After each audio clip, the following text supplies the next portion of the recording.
O livro do profeta Naum. Esse pequeno livro profético é uma coleção de poemas anunciando a queda de um dos piores opressores de Israel, o antigo império da Assíria e a sua capital, Nínive. Os assírios surgiram como um dos primeiros grandes impérios do mundo e a sua expansão em Israel resultou na destruição total e exílio do Reino do Norte e suas tribos. Os exércitos assírios foram violentos e destrutivos, em uma escala que o mundo nunca tinha visto antes. E assim, Israel e os seus vizinhos estavam aguardando a queda da Assíria, que finalmente chegou no ano 612 a.C. Os babilônios se levantaram e começaram uma rebelião que alcançou Nínive e derrubou o Império Assírio. E assim, o capítulo 2 descreve a queda de Nínive em poesia vívida, e o capítulo 3 explora a queda do império como um todo. Mas esse livro não é apenas um discurso irado contra os inimigos de Israel. O capítulo introdutório nos mostra que há muito mais acontecendo aqui. O livro abre com um poema incompleto do alfabeto que começou descrevendo uma aparência poderosa da glória de Deus. É muito semelhante a como o livro anterior, Miqueias, começou e como o próximo livro, Abacuque, vai concluir. E é Deus, o Criador Todo-Poderoso, vindo para confrontar as nações e trazer sua justiça ao mal deles. E o poema começa citando a famosa linha da autodescrição de Deus, após o incidente do bezerro de ouro no livro de Êxodo, capítulo 34. O Senhor é tardio em irar-se, e Ele é grande em poder.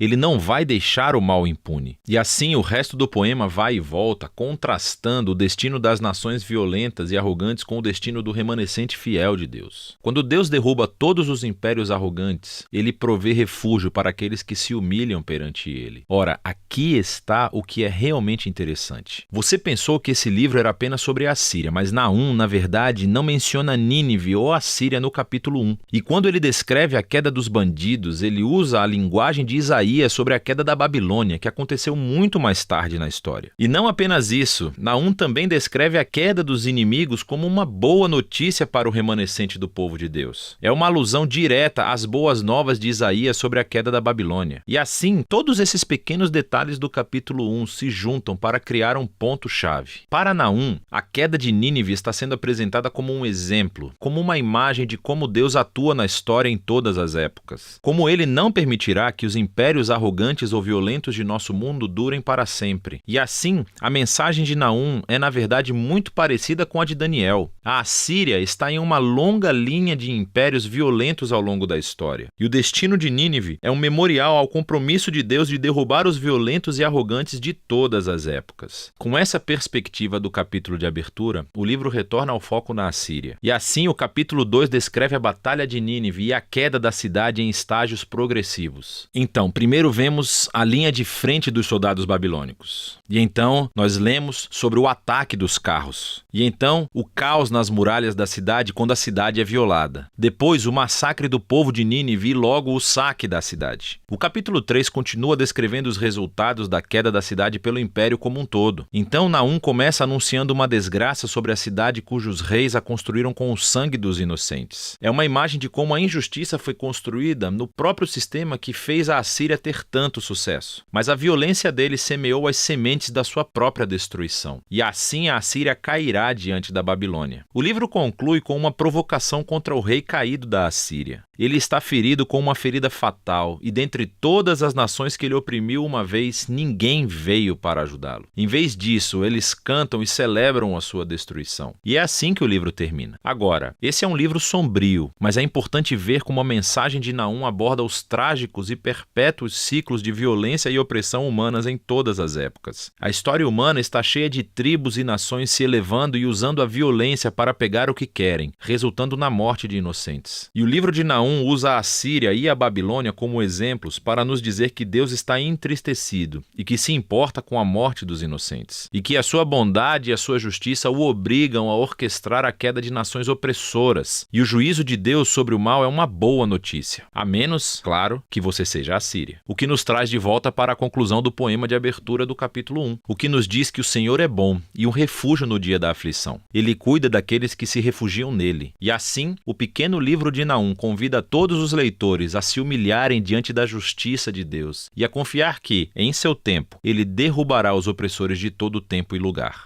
E é disso que trata o livro de Naum.